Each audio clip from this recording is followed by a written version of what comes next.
So a couple months ago, our dog Billie, she's a Rottweiler, a petite Rottweiler, but she is a Rottweiler. She's about 80 pounds, and she ended up injuring one of her knees. It ended up being a CCL tear, which is kind of equivalent to a human ACL tear. So in this video, I'm just going to kind of go over our experience with that, the recovery process, and kind of give you an idea of what it looked like for us here in Seattle, like who we went with, the provider, and rough costs, and the recovery times and all that stuff.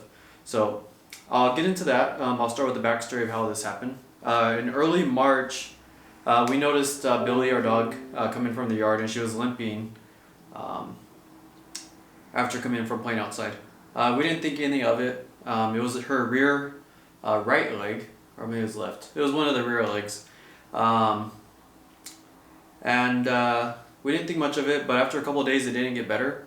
So we took her to the vet. They did some examinations. They tried to do x-rays, but they weren't able to x-ray her. But they were able to tell just by feeling that she tore her CCL. So we decided to wait a little bit. So we waited about, I would say another week, because we just kind of wanted to think about it. It was kind of an expensive procedure. They quoted us between $3,000 and $4,000. And I want to do some research. So they said that the best option would be let me see. I always forget it. TPLO surgery. Let me get that up.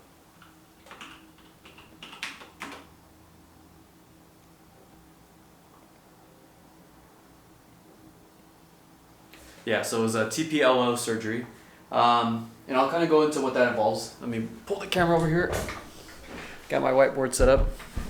So this is kind of my basic understanding of what the surgery involves and what it is. This is kind of the dog's knee.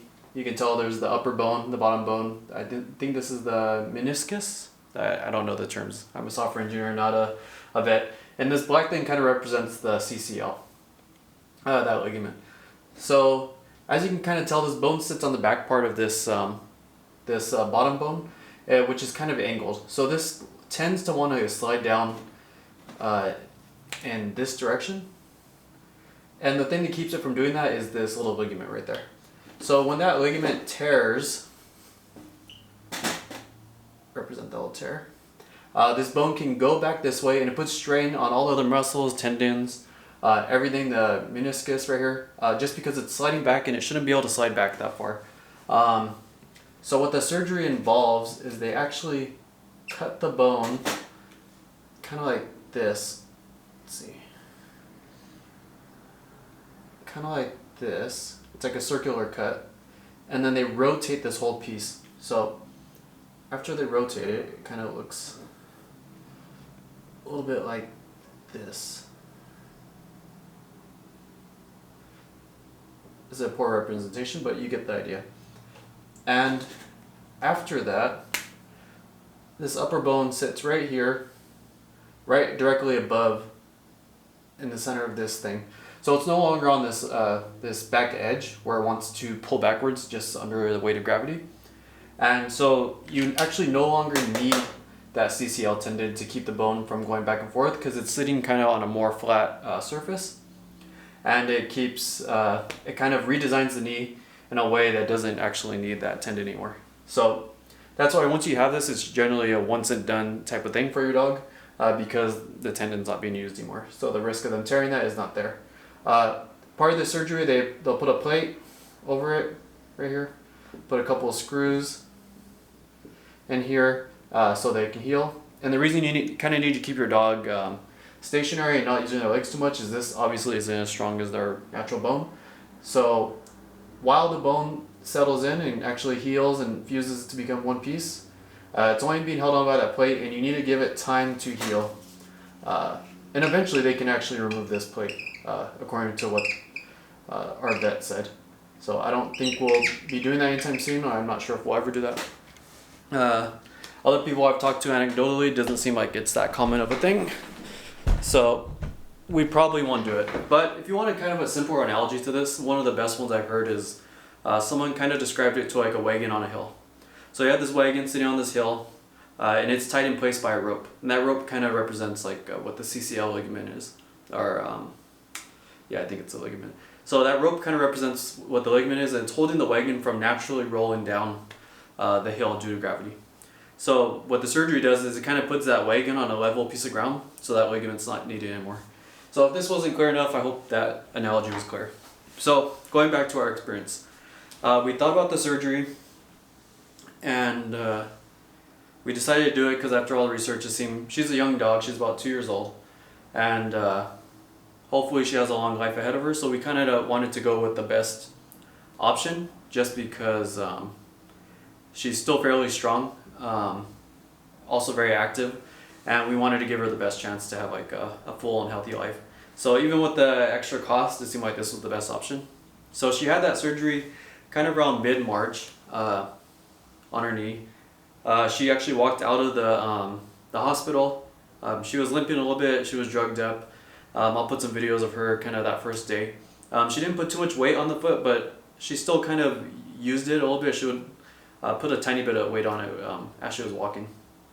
And after the first week, I would say she was about 70% back to normal. It was a very obvious limp, but it was to the point where it was actually looked like it was about to start getting better than she was before the surgery. Within 2 weeks, the limp wasn't that obvious. We actually took her camping around 3 weeks in our RV. It wasn't super strenuous, but she was able to walk around the campsite, and we were able to get out of the house and kind of resume some regular activities. The most difficult thing for her was she didn't like the cone. So kind of keeping her happy with that cone was the most stressful part. Also, we live in a house where her main area of living, her cage, her crate, her bed and stuff is upstairs. So we had to move that all downstairs, and we also live off the ground. So taking her out to the restroom, I had to carry her up and down the stairs. We didn't let her walk up and down the stairs to go outside to use the restroom for peeing or pooping. So I actually ended up straining my back a little bit just because she's an 80-pound dog, and doing that 3 times a day in and out kind of took its toll. But we both recovered just fine. About 6 weeks in, she got her x-rays. Those came back great. Fast forward, I guess after those 6 weeks, after the first 2 weeks actually, that was the first check-in. They took out our staples, so she no longer needed the cone. She didn't lick herself, thankfully, so that kind of helped us move on from the cone. But yeah, after that 6 weeks, she got the x-ray. Those went well. Everything was going great. She visited with our family around 8 weeks. We did a cross-country trip with her, and she did great during that whole trip. People couldn't even notice that she was limping. So from the outside observer, she was doing well, and I'll put some videos. You can kind of see we went to the beach, we went camping. She wasn't allowed off the leash, and we didn't really let her sprint or do anything super strenuous. But for the most part, she was getting back to normal, and we started resuming like short walks and kind of our normal neighborhood walks. Around 11 weeks, it was kind of early June, late May, we let her outside for the first time without a leash, and she actually she got so excited she took off. I think she's trying to get in the room, and she ended up sprinting around her house, and you can immediately tell she slipped, and she couldn't put any weight on the other leg, the one that was previously uninjured. This time it was much worse. We can kind of tell right away that it was probably the similar injury, and we had been warned by just other people we know who had the same issue with their dog, and as well as the vet, that it was very likely she was going to have problems with the other knee. We just didn't expect it that soon. So the second time around, we didn't waste time with it. We knew it wasn't going to heal, and it was actually a much worse strain the second time. So we scheduled that second surgery on her second knee, mid-June. This one went well as well. The problem with this one is the recovery was a little bit slower for that first 2 weeks. She had pretty intense swelling on the knee for that first week on the second knee surgery, and also some pretty bad bruising and things like that. At first we were kind of worried because it didn't seem to be progressing as well as the first one, since the first one was so smooth. But we're about 6 weeks in now. She just had x-rays last week. Those seem to be okay. So she's recovering slightly slower, but a similar pace as the first one.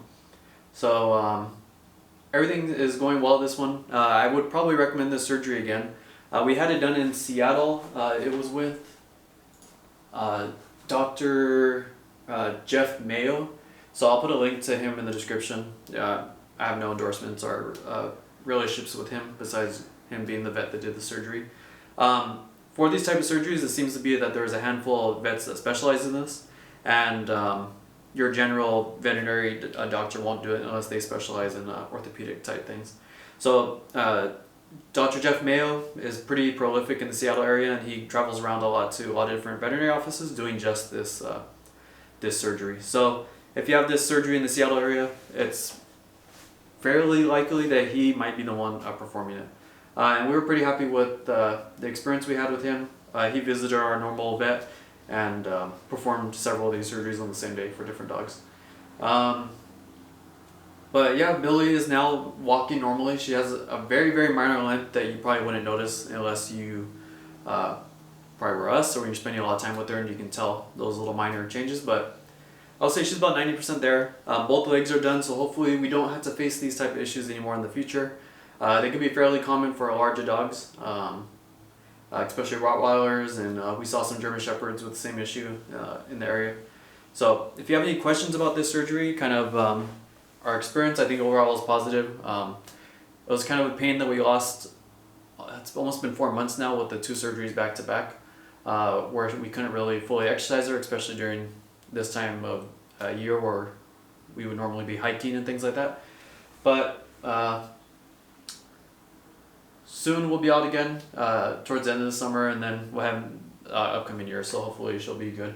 I'll keep people updated if there's any other issues with her moving on in the future. I don't suspect anything, at least from these CCL type injuries. But yeah, feel free to leave a comment, ask any questions. Have you experienced this? And I'll check in again later. Thanks for watching.